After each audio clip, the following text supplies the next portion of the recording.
A few years ago, metal 3D printing still felt like a mysterious technology only aerospace companies or research labs could access. But today, that is changing. More engineers, startups, and advanced makers are using metal 3D printing, and even desktop metal printers are starting to appear. So is metal 3D printing really changing manufacturing? The answer depends on how you use it.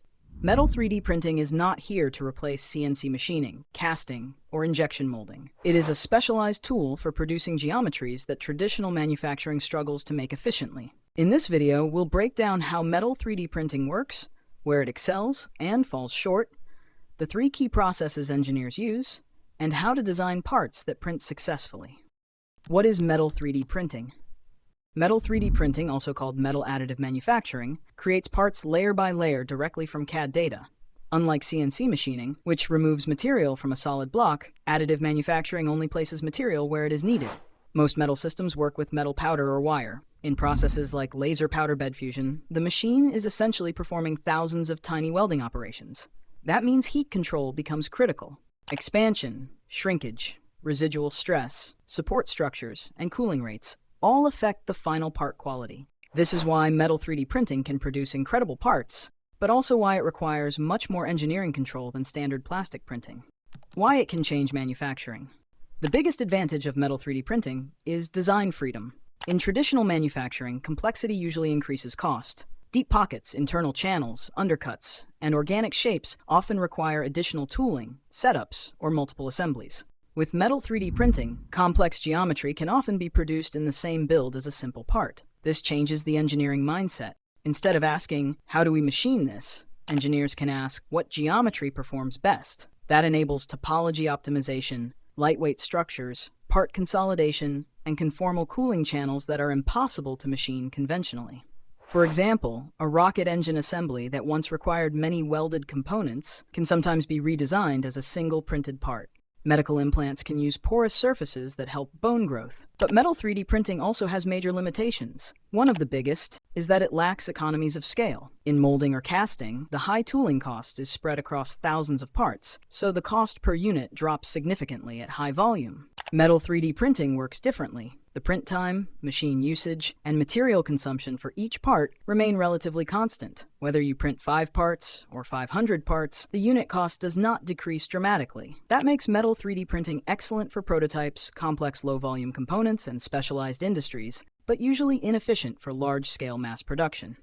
There are many metal printing technologies, but most engineers only need to understand these 3. DMLS SLM, powder bed fusion. A thin layer of metal powder is spread across a build plate. A high-powered laser melts selected areas layer by layer. The main challenge is heat management. Different regions cool at different speeds, creating thermal stress. That is why support structures are critical. They do not only hold overhangs, they also stabilize the part and help transfer heat away during printing. This process is ideal for highly complex geometries, lightweight aerospace structures, and internal cooling channels. Binder jetting. Binder jetting uses liquid binder instead of a laser during printing. The printed green part is later sintered in a furnace, where the metal particles fuse together. The process is faster and more scalable than powder bed fusion, but shrinkage during sintering must be carefully controlled. It is often used for larger batches and cost-sensitive applications. Directed Energy Deposition. D is closer to automated welding. Metal powder or wire is fed directly into a focused energy source. Because it is not constrained by a powder bed, D can produce much larger parts, and is commonly used for repairing turbine blades, molds, and structural components. How to design better metal 3D printed parts. Good metal printing is not only about the machine. Design is equally important. First, design for heat. Rapid heating and cooling create thermal stress. Poor geometry can cause warping, cracking, or distortion. Avoid sudden thick-to-thin transitions and reduce unsupported overhangs whenever possible. Second, consider orientation. Part orientation affects surface finish, support requirements, strength direction, and post-processing cost. Third, use support strategically. In metal printing, supports help control heat flow and stabilize the build, but excessive supports increase material waste and cleanup time. Fourth, design internal channels carefully. Small holes can partially close during printing, and trapped powder may remain inside channels without proper escape paths. Finally, plan for post-processing. Most metal-printed parts still require heat treatment, support removal, surface finishing, and CNC machining for precision features. The best metal 3D printed parts are not simply printed, they are designed as a complete manufacturing workflow. Metal 3D printing is becoming more accessible from desktop systems to industrial production machines, but the real value is understanding when to use it. Use it for complex geometry, lightweight structures, internal channels, rapid functional prototypes, and specialized low-volume components. Avoid using it for simple, high-volume parts, where CNC machining, casting, or molding are more cost-effective.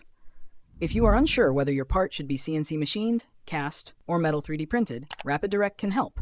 We provide free DFM analysis to help engineers choose the most practical manufacturing process. Check the link in the description to upload your CAD file and explore your options. Thanks for watching, and see you in the next build.